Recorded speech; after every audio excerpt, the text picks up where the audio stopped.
सिर्फ मुद्दे से भटकाना था। कौन सा मुद्दा था?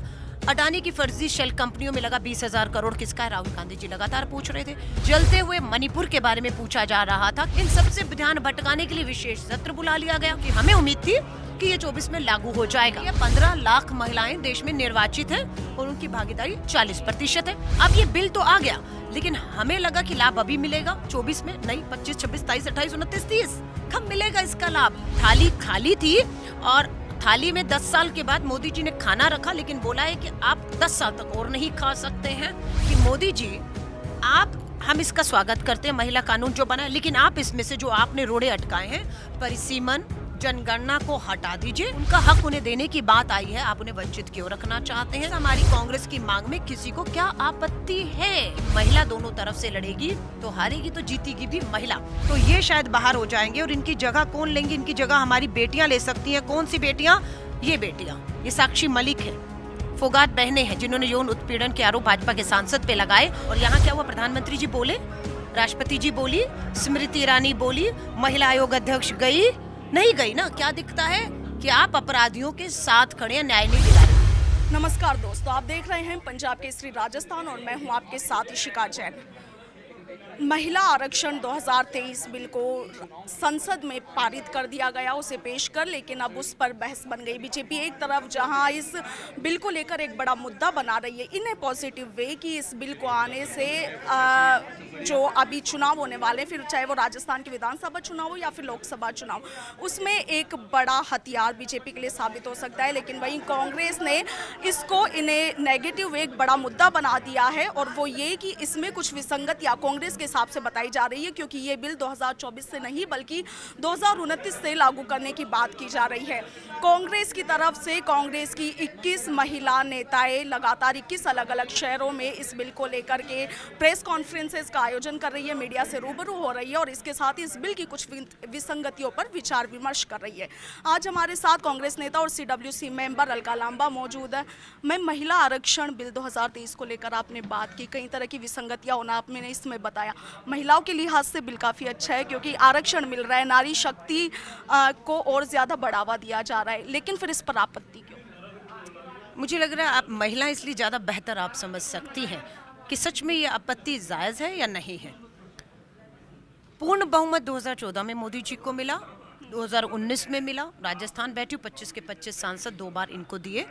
महिला आरक्षण कानून जो राज्यसभा में कांग्रेस ने पारित करवा दिया था, उसे 14 में ही अगर लोकसभा में ले आते, हमने कहा था हम बिना शर्त समर्थन देकर पास हो जाता, पर आपने नहीं किया। 9.5 साल के बाद चुनावों से कुछ समय पहले आप इसे लाते हैं मुद्दों से भटकाने के लिए मात्र। फायदा तो नहीं मिल रहा, इसलिए हमने अब समझ आ रहा है सिर्फ मुद्दे से भटकाना था। कौन सा मुद्दा था? अडानी की फर्जी शेल कंपनियों में लगा 20,000 करोड़ किसका है? राहुल गांधी जी लगातार पूछ रहे थे। चीन से सरहद पे मिल रही चुनौतियों के बारे में पूछ रहे थे। जलते हुए मणिपुर के बारे में पूछा जा रहा था। किसानों की दुगनी आय ना होना पूछा जा रहा था और युवाओं की बेरोजगारी पर। इन सबसे ध्यान भटकाने के लिए विशेष सत्र बुला लिया गया।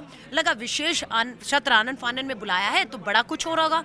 एजेंडा किसी को नहीं पता, लेकिन जब सत्र शुरू हुआ पता लगा महिला आरक्षण कानून आ रहा है। हमें बहुत खुशी हुई, हमने इस बात का स्वागत किया और दोहराया कि हम इसका बिना शर्त स्वागत करेंगे, क्योंकि हमें उम्मीद थी कि ये 24 में लागू हो जाएगा। ये 6 महीने में हो सकता है, क्योंकि हमने 1993 में पंचायत संविधान संशोधन के माध्यम से पंचायतों और नगर निगमों में महिलाओं को हक दिया था और 6 महीने में लागू किया था। आज सच्चाई है जो कहते हैं कांग्रेस ने क्या किया, उन्हें बताना होगा 1993 में ही संविधान संशोधन से जो महिला आरक्षण दिया, आज उसकी सच्चाई है 15 लाख महिलाएं देश में निर्वाचित हैं और उनकी भागीदारी 40% है।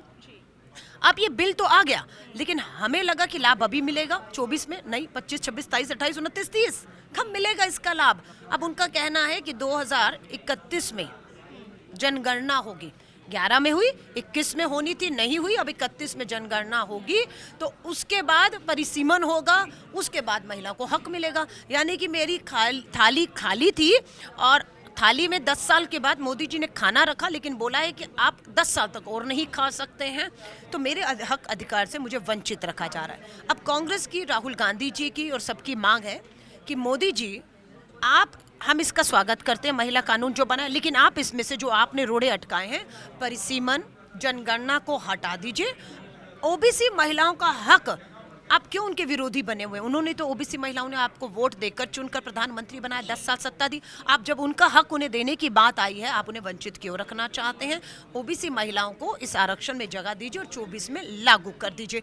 मुझे समझ नहीं आता इस हमारी कांग्रेस की मांग में किसी को क्या आपत्ति है ना? अब इसमें सबसे बड़ी बात है कि आरएसएस बीजेपी नहीं चाहती जातीय जनगणना हो।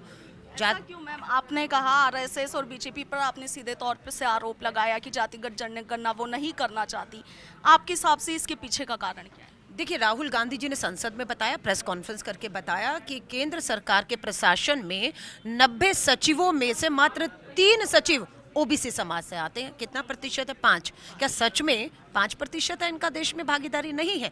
तो जातीय जब जनगणना होगी तो आपको समझ आएगा कि इसमें ओबीसी हो, दलित हो, आदिवासी हो, इनकी भागीदारी इससे ज्यादा बनती है। लेकिन आरएसएस जो है वो दलित, आदिवासी और ओबीसी विरोधी है।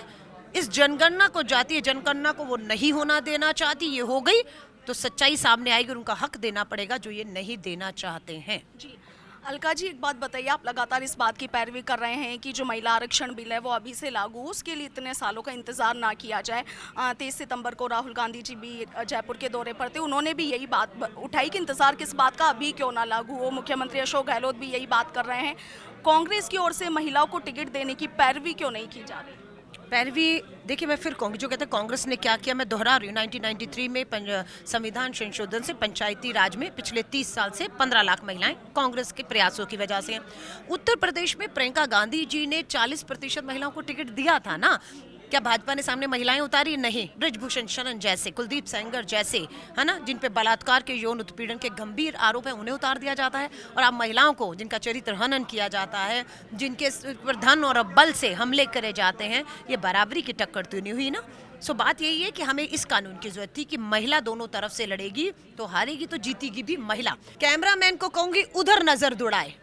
एक बार कांग्रेस महिलाओं के लिए कितना करती आई है सोचती रही। सुपर नाम पड़ी है इंदिरा गांधी भवन। कौन थी इंदिरा गांधी? देश की पहली प्रथम महिला प्रधानमंत्री। नीचे आ जाइए, श्रीमती सोनिया गांधी, फिर महिला हैं, देश की कांग्रेस की हमारी अध्यक्ष। नीचे पढ़िए, अंबिका सोनी, महासचिव महिला। आगे आ जाइए, गिरिजा व्यास, महिला कांग्रेस की अध्यक्ष। तो ये इतिहास है हमारा, जिसे आप बदल नहीं सकते और नहीं कह सकते कि महिलाओं को हक नहीं दिया। 1931 में कराची में जब कांग्रेस का महाधिवेशन हुआ था, 1931 में महिलाएं, तब वोट नहीं करने का अधिकार था विश्व में उनको। 1931 में पंडित जवाहरलाल नेहरू, महात्मा गांधी, सरदार पटेल ने बैठकर ये रेजोल्यूशन किया कि महिलाओं को हक मिलना चाहिए। और 1992 में, 1952 में जब संविधान रचा गया, उसमें यह सुनिश्चित किया गया कि महिलाओं को वोट का अधिकार होना चाहिए। ये अधिकार कांग्रेस ने दिया और उसके बाद आज उनको आरक्षण भी दिया।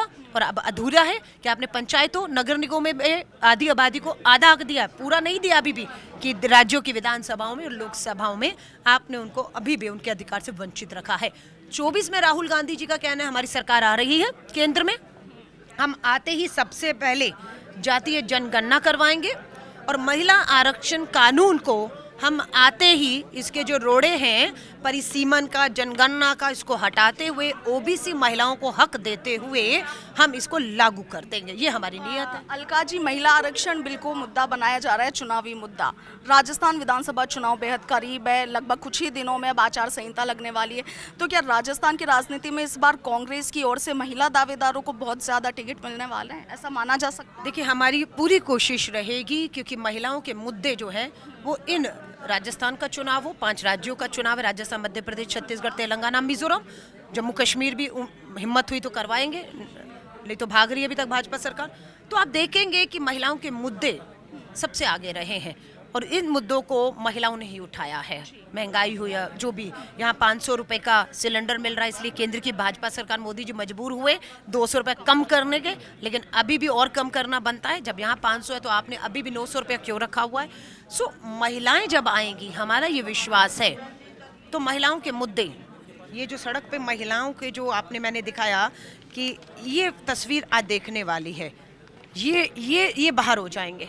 आप समझ रहे हैं, ये ब्रजभूषण शरण है, कौन है? सांसद है, संसद में बैठे हुए हैं। इनको डर है कि मेरी महिला आरक्षित सीट हुई तो ये शायद बाहर हो जाएंगे और इनकी जगह कौन लेंगे? इनकी जगह हमारी बेटियां ले सकती हैं। कौन सी बेटियां? ये बेटियां, ये साक्षी मलिक है, फोगाट बहनें हैं जिन्होंने यौन उत्पीड़न के आरोप भाजपा के सांसद पे लगाए। एफआईआर भाजपा ने, सत्ता ने ताकत लगा दी। गृह मंत्री अमित शाह जी ने, दिल्ली पुलिस एफआईआर ना करे। सुप्रीम कोर्ट गई बेटियां, एफआईआर हो गई। और आज दिल्ली पुलिस का बयान पढ़िए, ब्रजभूषण शरण को जब भी मौका मिलता था वह महिला पहलवानों के साथ छेड़छाड़ करता था। आप समझ रहे हैं, इनको बाहर नहीं होने देना चाहते हैं, इनको अंदर नहीं आने देना चाहते हैं। जब ये बाहर होंगे, ये अंदर आएंगे तो आप देखेंगे आधी आबादी को ताकत मिलेगी। राजस्थान में पूरी कोशिश है कि हमारी बहनें मंत्री हैं, एक नहीं दो दो तीन तीन मंत्री हैं राजस्थान में महिलाएं जो हैं। हमें पूरी उम्मीद है महिलाओं की भागीदारी संगठन में और इन चुनाव में और 24 के चुनाव में आप बढ़ते हुए देखेंगे। बिल्कुल अलका जी, एक अंतिम सवाल मेरा आपसे रहेगा, क्योंकि आपने महिला उत्पीड़न का मुद्दा उठाया, मणिपुर हिंसा का आपने मुद्दा उठाया। मणिपुर में महिलाओं के साथ जो घटना हुई वाकई निंदनीय थी, लेकिन राजस्थान में भी ऐसी घटना हुई प्रतापगढ़ जिले के धरियावाद में। उसके अलावा एनसीआरबी के आंकड़ों का लगातार जिक्र किया जाता रहा है कि महिलाओं के साथ उत्पीड़न लगातार बढ़ रहा है, लेकिन गहलोत सरकार कुछ कर नहीं रही। बीजेपी की ओर से आरोप लगातार होते रहे। आप खुद एक महिला है, महिला नेता कांग्रेस से आप है, क्या कहेंगे? देखिए, मुझे लगता है ये तो सवाल बनता ही नहीं था। मुझे लगा आपने पूछा, फिर आपने कहा कि भाजपा ये कह रही है ना। ये सवाल बनता कैसे है? आपको लगता है जो मणिपुर की घटना है ये राजस्थान में ऐसा हुआ है क्या? थाने से हाँ, पुलिस प्रशासन के बीच से एक भीड़ महिला को खींच कर ले जा रही है मणिपुर में। यहाँ पर धरियावाद में महिला को निवस्त्र कर पूरे गांव में घुमाया गया। एक सेकेंड, क्या कार्रवाई की गहलोत जी ने या अपराधियों? हाँ, और यहाँ क्या हुआ? प्रधानमंत्री जी बोले, राष्ट्रपति जी बोली, स्मृति ईरानी बोली, महिला आयोग अध्यक्ष गई नहीं गई ना? क्या दिखता है कि आप अपराधियों के साथ खड़े हैं, न्याय नहीं दिला रहे। मैं नहीं कह रही हूँ कि राजस्थान में महिलाओं के प्रति अपराध नहीं है, पर क्या सरकार गंभीर है या नहीं है?